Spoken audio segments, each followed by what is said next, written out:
வணக்கம். தமிழகம் செய்திகளோடு இணைந்து கொள்ளும் நான் மகளினி கமலநாதன். முதலில் தலைப்புச் செய்திகள். பாடசாலை விடுமுறை தொடர்பில் வெளியான புதிய அறிவிப்பு. லிட்டோ எரிவாயுவின் விலைகள் குறைப்பு. புதிய விலை அறிவிப்பு. வெள்ள நீரில் விளையாடிய இளைஞருக்கு நேர்ந்த கதை. கொழும்பில் விநியோகிக்கப்படும் குடிநீரில் ஆபத்து. தொடர்ந்து பாதையில் பேருந்தை செலுத்தியவர் மீது கொலை முயற்சி. உயர்தர பரீட்சையில் 3 சித்திகளை பெற்று பார்வையற்ற மாணவி. சஜித்துக்கு எதிராக நடவடிக்கை. பாடசாலை மாணவர்களிடையே கடும் மோதல். பல்கலைக்கழக கல்விசாரா ஊழியர்கள் இன்று இறுதி தீர்மானம். சீரற்ற காலநிலை நிவாரணம் வழங்க அமைச்சரவை அங்கீகாரம். வெள்ள நீரின் 4 பேர் மாயம். இனி வருவன விரிவான செய்திகள். முதலில் இலங்கை செய்திகள். தற்போது நிலவு வரும் சீரற்ற காலநிலை காரணமாக எதிர்வரும் நாட்களில் பாடசாலைகள் நடத்துவது தொடர்பான தீர்மானங்களை மேற்கொள்ளுமாறு வலய கல்வி பணிப்பாளருக்கு கல்வி அமைச்சு அறிவித்துள்ளது. கடும் மழையுடனான சீரற்ற காலநிலை காரணமாக நாட்டில் உள்ள அனைத்து பாடசாலைகளுக்கும் நேற்றைய தினம் விடுமுறை வழங்கப்பட்டது. இந்நிலையில் மேலும் சில மாவட்டங்களில் உள்ள பாடசாலைகள் இன்றைய தினம் நாளைய தினமும் விடுமுறை வழங்குவதற்கு தீர்மானிக்கப்பட்டுள்ளது. இதன்படி தென் மாகாணத்தில் காலி மற்றும் மாத்தறை மாவட்டங்களிலும் உள்ள அனைத்து பாடசாலைகளுக்கும் மற்றும் நாளையும் 2 நாட்கள் விடுமுறை வழங்கப்படுவதாக கல்வி அமைச்சு அறிவித்துள்ளது. மேலும் களுத்துறை, இரத்தினபுரி மற்றும் கேகலை ஆகிய மாவட்டங்களில் உள்ள அனைத்து பாடசாலைகளும் இன்று விடுமுறை வழங்கப்பட்டுள்ளது. அத்துடன் கோமாகம, கம்பகா மற்றும் கலனி ஆகிய கல்வி வலயங்களில் உள்ள பாடசாலைகளுக்கும் கடவல பிரதேசத்தில் உள்ள பாடசாலைகளுக்கும் இன்று விடுமுறை வழங்கப்பட்டுள்ளதாக தெரிவிக்கப்படுகிறது. இந்நிலையில் சீரற்ற காலநிலை மற்றும் அதன் தாக்கத்தினை கருத்தில் கொண்டு பாடசாலைகளை நடத்துவது மற்றும் விடுமுறை வழங்குவது தொடர்பான தீர்மானத்தை வலய கல்வி பணிப்பாளர் எடுக்க முடியும் என்று கல்வி அமைச்சு அறிவித்துள்ளது. தற்போது பெய்து வரும் மழையினால் ஏற்பட்ட வெள்ள நீரில் விளையாடிக் கொண்டிருந்த இளைஞர் மின்சாரம் தாக்கி உயிரிழந்துள்ளார். புலத் சிங்கள பிரதேசத்தில் இளைஞர்கள் குழுவொன்று மின்கம்பத்தில் உதவியுடன் வெள்ளத்தில் படகுகளை சவாரி செய்து கொண்டிருந்த போதே இந்த அனர்த்தம் ஏற்பட்டதாக போலீசார் தெரிவித்துள்ளனர். புலத் சிங்கள பிரதேசத்தில் சேர்ந்த தமிதகுமார் என்ற 22 வயதுடைய இளைஞனை துரதிருஷ்டவசமாக உயிரிழந்துள்ளார். மின்சாரம் தாக்கியதை அடுத்து படகிலிருந்த ஏனைய இளைஞர்களும் விழுந்த போதிலும் காயமுற்று உயிர் தப்பியதாக தெரிவிக்கப்பட்டுள்ளது. உயிரிழந்த இளைஞனின் சடலம் புலத் சிங்கள வைத்தியசாலையில் வைக்கப்பட்டுள்ளதுடன் பிரேத பரிசோதனை இன்று இடம்பெற்றுள்ளது. சம்பவம் தொடர்பில் உயிரிழந்த இளைஞனுடன் படகு சவாரியில் ஈடுபட்ட ஏனைய இளைஞர்களின் வாக்குமூலம் பதிவு செய்ய உள்ளதாக போலீசார் தெரிவித்துள்ளனர். இதேவேளை சீரற்ற காலநிலை காரணமாக நாடளாவிய ரீதியில் ஏற்பட்ட அனர்த்தங்களில் இதுவரை 16 பேர் உயிரிழந்துள்ளதாக அனர்த்த முகாமைத்துவ மத்திய நிலையம் தெரிவித்துள்ளது. கொழும்பிலும் அதனை சூழவுள்ள பல பகுதிகளிலும் உள்ள மக்களுக்கு கலங்கலான நீர் கிடைப்பதாக மக்கள் தெரிவித்துள்ளனர். வெள்ளம் காரணமாக கலட்டுவா நீர் சுத்திகரிப்பு நிலையத்திலிருந்து செல்லும் பிரதான நீர் விநியோக பாதையின் ஒரு பகுதி வெள்ளத்தில் அடுத்து செல்லப்பட்டுள்ளமையினால் இந்த நிலைமை ஏற்பட்டுள்ளது. இதன் நிலைமை காரணமாக குறைந்த அழுத்தத்தின் நீர் விநியோகம் செய்யப்படும் என தேசிய நீர்வளங்கள் மற்றும் வடிகால் அமைப்பு சபையின் உயர் அதிகாரி ஒருவர் நேற்று பிற்பகல் தெரிவித்துள்ளார். இவ்வாறான நிலையில் பல பிரதேசங்களில் காலை 6 மணி முதல் 9 மணி வரையிலும் மாலை 5 மணி முதல் இரவு 9 மணி வரையிலும் குறைந்த அழுத்தத்துடன் நீர் விநியோகம் செய்யப்படும். அபிசாவளை புவப்பிட்டிய பகுதியில் போக்குவரத்துக்கு தடை ஏற்படும் வகையில் தொடருந்து பாதையில் பேருந்தை செலுத்திய தனியார் பேருந்து சாரதிக்கு எதிராக கொலை முயற்சி குற்றச்சாட்டு பதிவு செய்யப்பட்டுள்ளது. குறித்த தனியார் பேருந்து சாரதியை எதிர்வரும் ஜூலை 14ஆம் தேதி வரை விளக்கமறியலில் வைக்குமாறு அபிசாவளை நீதவான் நீதிமன்றம் உத்தரவிட்டுள்ளது. இந்த சம்பவம் சமூக ஊடகங்களில் பகிரப்பட்ட காணொலிகள் மூலம் தெரியவந்துள்ளது. இதன்போது தண்டவாளத்தில் பேருந்தை செலுத்திய தனியார் பேருந்து சாரதி அங்கிருந்து வெளியேற முடியாமல் பேருந்து செலுத்துவதில் சிரமப்பட்டுள்ளார். இந்நிலையில் இந்த சம்பவத்தை மற்ற வாகன சாரதிகள் காணொலியாக எடுத்து சமூக வலைதளங்களில் வெளியிட்டுள்ளனர். இதற்கமையவே குறித்த பேருந்து சாரதி கைது செய்யப்பட்டு பேருந்தும் போலீசாரினால் கைப்பற்றப்பட்டுள்ளமை குறிப்பிடத்தக்கது. ஜனாதிபதி ரணில் விக்ரமசிங்கவின் ஜனாதிபதி தேர்தல் வெற்றிக்கான பிரச்சாரங்களை ஆரம்பிக்க தீர்மானிக்கப்பட்டுள்ளது. இம்மாதம் ஆரம்பத்தில் இதனை ஆரம்பிக்க வழிநடத்த குழு தீர்மானித்துள்ளது.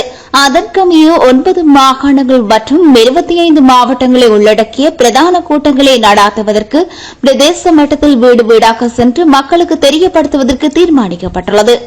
இதற்காக அரசாங்கத்தின் அமைச்சர்கள் குழுவொன்று தனியாக பிரச்சார பணிகள் ஒப்படைக்கப்பட்டுள்ளதாக தெரிவிக்கப்பட்டுள்ளது. மேல் மாகாணத்தில் பதிவு செய்யப்பட்ட வாகனங்கள் தவிர வேறு எந்த மாகாணத்தில் வாகனங்களும் தென் மாகாண மோட்டார் போக்குவரத்து திணைக்களத்தில் அல்லது தென் மாகாணத்தில் உள்ள எந்தவொரு பிராந்திய செயலகத்திலோ வருமான அனுமதி பத்திரத்தை பெற்றுக்கொள்ள முடியும் என அறிவிக்கப்பட்டுள்ளது. குறித்த திட்டமானது நேற்றைய தினத்திலிருந்து நடைமுறைப்படுத்தப்பட்டுள்ளது. அத்துடன் தென் மாகாணத்திலிருந்து வேறு மாகாணத்தில் வருமான அனுமதி பத்திரத்தை பெறும்போது உரிம கட்டணத்துக்கு மேலதிகமாக 100 ரூபாய் கட்டணமாக அறவிடப்படும் என தென் மாகாண பிரதம செயலாளர் ஜுமிதா அலகோன் தெரிவித்துள்ளார். வருமான அனுமதி பத்திரம் வழங்கும் முறையானது இதுவரை அந்தந்த மாகாணத்தில் பதிவு செய்யப்பட்ட வாகனங்களுக்கு மட்டுமே வழங்கப்பட்டு வந்தது. இந்த நிலையில் மேல் மாகாணத்தில் பதிவு செய்யப்பட்ட வாகனங்கள் தவிர வேறு எந்த மாகாணத்தில் வாகனங்களும் தென் மாகாண மோட்டார் போக்குவரத்து திணைக்களத்தில் அல்லது தென் மாகாணத்தில் உள்ள எந்தவொரு பிராந்திய செயலகத்திலோ வருமான அனுமதி பத்திரத்தை பெற்றுக்கொள்ள முடியும் என அறிவிக்கப்பட்டுள்ளது. அம்பாறை மாவட்டத்தின் ஜம்மாந்துறை கல்வி வலயத்தின் கல்வி பணிப்பாளராக எம் மகேந்திரகுமார் பதவியேற்றுக் கொண்டார். நேற்று காலை வலய கல்வி அலுவலகத்துக்கு சென்று தனது கடமைகளை பொறுப்பேற்றுக் கொண்டார். இன்று காலை அவர் பதவியை பொறுப்பேற்க சென்ற வேளையில் அங்கு வந்த முஸ்லிம் காங்கிரசின் முன்னாள் நாடாளுமன்ற உறுப்பினரும் முன்னாள் கிழக்கு மாகாண அமைச்சருமான எம் மன்சூர் முஸ்லிம் வலயத்துக்கு தமிழர் ஒருவரை நியமித்துள்ளதாக எதிர்ப்பு தெரிவித்துள்ளார். அத்துடன் இது நீடிக்காது முஸ்லிம்கள் அதிகமாக வாழும் வலயத்தில் முஸ்லிம்களின் கலாச்சாரம் தெரிந்த முஸ்லிம் ஒருவரே நியமிக்கப்பட வேண்டும் எனவும் இதன்போது அங்கு நின்று சத்தமிட்டுள்ளார். அங்கு வந்த சம்மாதுரை போலீசார் அங்கு எந்தவித அசம்பாவிதங்களும் ஏற்படாத வகையில் செயற்பட்டதாக அங்கிருந்தவர்கள் தெரிவிக்கின்றனர். இதே நேரம் சம்மாதுரை வலய கல்வி பணிப்பாளராக மகேந்திரகுமார் நியமிக்கப்பட்டதற்கு சம்மாதுரை பகுதியைச் சேர்ந்த பல்வேறு முஸ்லிம் புத்திஜீவிகளும் வரவேற்பு தெரிவித்துள்ளனர். இன முரண்பாடுகளை தவிர்த்து சிறந்த அதிகாரங்களை வரவேற்பு மற்ற வகையில் கருத்துக்களை முகநூலில் பகிர்ந்து வருவதையும் காண முடிகிறது. இதே நேரம் சில முஸ்லிம் ஊடகவியலாளர்களும் இந்த நியமனத்துக்கு எதிராக இனவாத ரீதியான கருத்துக்களை முகநூலில் எழுதி வருகின்றமையும் குறிப்பிடத்தக்கது. ஐக்கிய மக்கள் சக்தியின் தலைவர் சஜித் பிரேமதாஸ் மற்றும் கட்சியின் பொதுச் செயலாளர் ரஞ்சித் மட்டும பண்டாரா ஆகியோருக்கு எதிராக நடவடிக்கை எடுக்கப்பட வேண்டும் என தேர்தல் ஆணைக்குழுவிடம் கோரப்பட்டுள்ளது. சமூக செயற்பாட்டாளர் ஒசலகேரட் தேர்தல் ஆணைக்குழுவிடம் இந்த கோரிக்கையை விடுத்துள்ளார். முன்னாள் ராஜாங்க அமைச்சர் டயானா காமகவிற்கு இலங்கை குடியுரிமை என தெரிந்து கொண்டே அவரை தேசிய பட்டியலிலூடாக ஐக்கிய மக்கள் சக்தி பெயரிட்டதாக அவர் குற்றம் சுமத்தியுள்ளார். இதன்படி 1981ஆம் ஆண்டு 1ஆம் இலக்க நாடாளுமன்ற தேர்தல் சட்டத்தை எதிர்க்கட்சித் தலைவர் சஜித்தும் கட்சியின் பொதுச் செயலாளரும் ரஜித் மட்டும பண்டாரவும் மீறியுள்ளதாக சுட்டிக்காட்டியுள்ளார். டயானா காமகவிற்கு இலங்கை குடியுரிமை கிடையாது என்பது குறித்து கடந்த 2020ஆம் ஆண்டில் தாம் சஜித் தரப்புக்கு தெளிவாக அறிவித்ததாக அவர் குறிப்பிட்டுள்ளார். டயானா காமக தவறிழைப்பதற்கு சஜித் ரஞ்சித் மத்தும பண்டாரா ஆகியோர் ஒத்துழைப்பு வழங்கியுள்ளதாக அவர் சுட்டிக்காட்டியுள்ளார். இதன்படி நாடாளுமன்ற சட்டத்தின் பிரகாரம் சஜித் மத்தும பண்டாரா மற்றும் டயானா காமகே ஆகிய மூவரும் சட்டவிரோதமாக செயற்பட்டுள்ளதாக சுட்டிக்காட்டியுள்ளார்.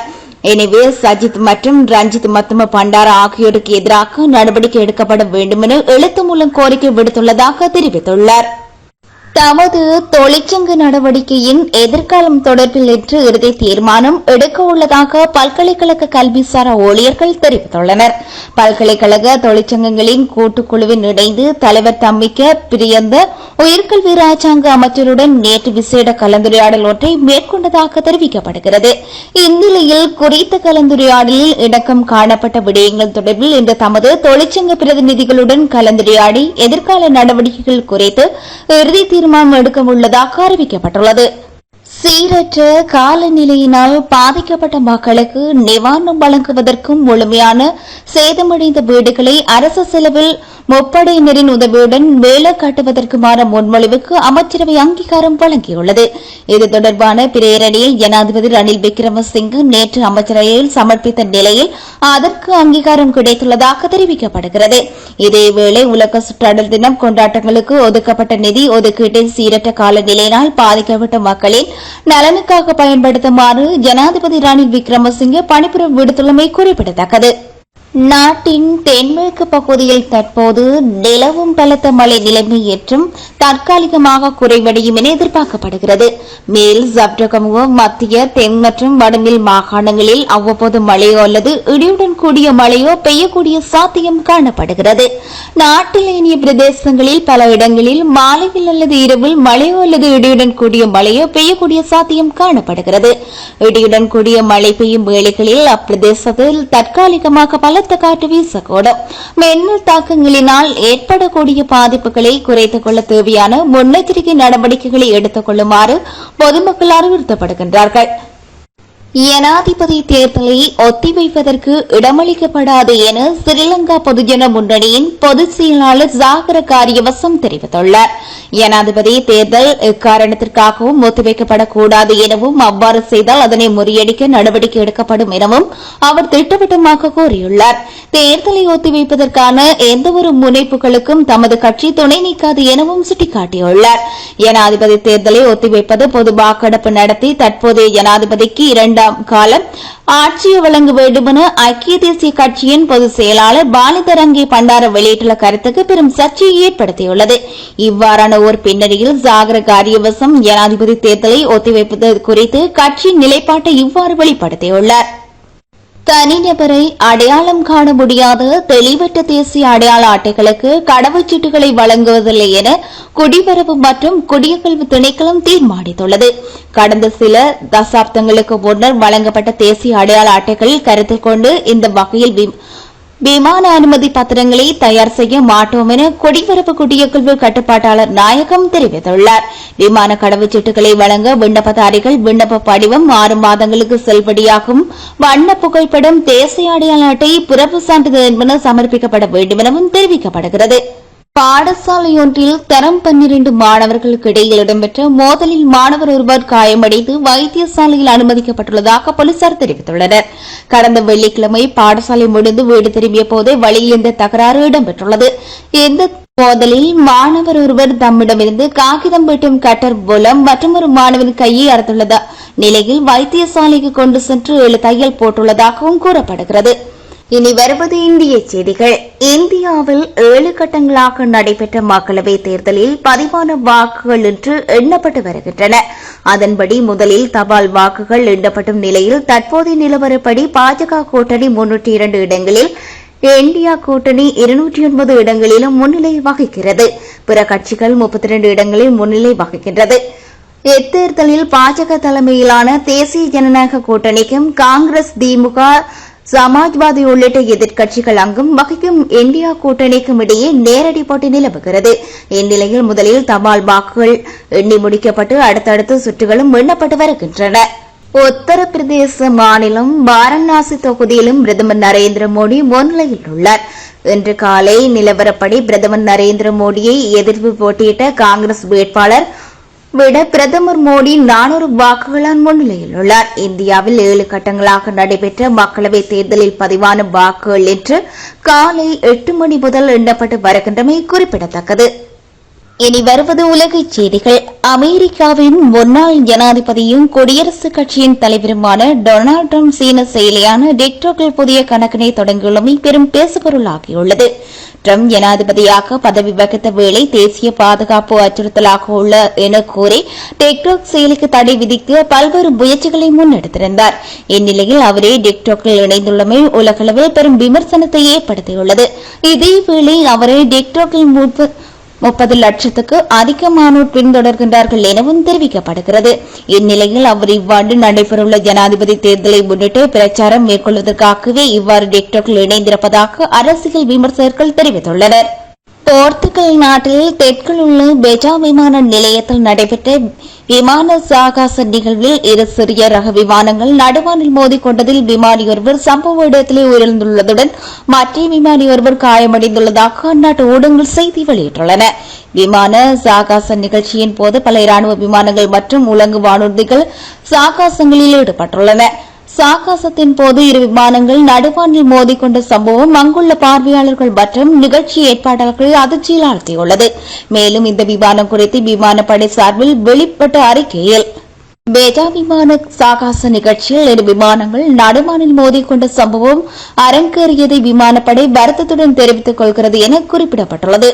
காசா பதற்றமானது 7 மாதங்களை கடந்துள்ள நிலையில் இஸ்ரேல் இனப்படுகொலை செய்வதாக குற்றம் சாட்டிய தென் அமெரிக்காவின் வழக்கில் முன்னிலையாக அனுமதி கோரி பாலஸ்தீன அதிகாரிகள் சர்வதேச நீதிமன்றத்துக்கு விண்ணப்பித்துள்ளதாக வெளிநாட்டு ஊடகங்கள் செய்தி வெளியிட்டுள்ளன. ராபா நகரில் இஸ்ரேலின் தொடர் தாக்குதலில் சிறுவர்கள் மற்றும் பெண்கள் என 35,000க்கு அதிகமான மக்கள் பலியாகியிருந்தனர். பாலஸ்தீன சுகாதாரத்துறை மற்றும் ஐக்கிய நாடுகள் சபையின் பல்வேறு கண்டனங்களுக்கு மத்தியில் போரை இஸ்ரேல் காமஸ் இடையே போர் தீவிரமாக கடந்து வருகிறது. இஸ்ரேலில் தாக்குதலில் காசாவின் பெரும்பாலான நகரங்கள் சிதைவடைந்துள்ளன. இந்நிலையில் ராபா நகரில் இஸ்ரேல் கடந்த சில நாட்களாக தீவிரமாக தாக்குதலை நடத்தி வருகிறது. சர்வதேச நாடுகளின் கடும் எதிர்ப்பை மீறி ராபா நகரில் இஸ்ரேல் தாக்குதலில் தொடர்ந்து வருகிறது. இதில் 75% பேர் குழந்தைகள் பலியாக உள்ளதாக பாலஸ்தீன சுகாதாரத்துறை தெரிவித்துள்ளது. இதனிடையே பாலஸ்தீனம் மீது இஸ்ரேல் தொடுத்துள்ள போர் தீவிரமானது என்றும் இஸ்ரேல் இனப்படுகொலையில் ஈடுபடுகிறது எனவும் தென்னாப்பிரிக்கா சர்வதேச நீதிமன்றத்தை நாடியிருந்தது. ஆனால் இதற்கு குற்றச்சாட்டுகளை இஸ்ரேல் மறுத்திருந்தமை குறிப்பிடத்தக்கது. இத்துடன் செய்திகள் இனிதே நிறைவு பெறுகின்றன. நேயர்கள் இதுவரை இணைந்திருந்தது தமிழ் எஃப்எம்மின் பிரதான செய்தி அறிக்கையோடு.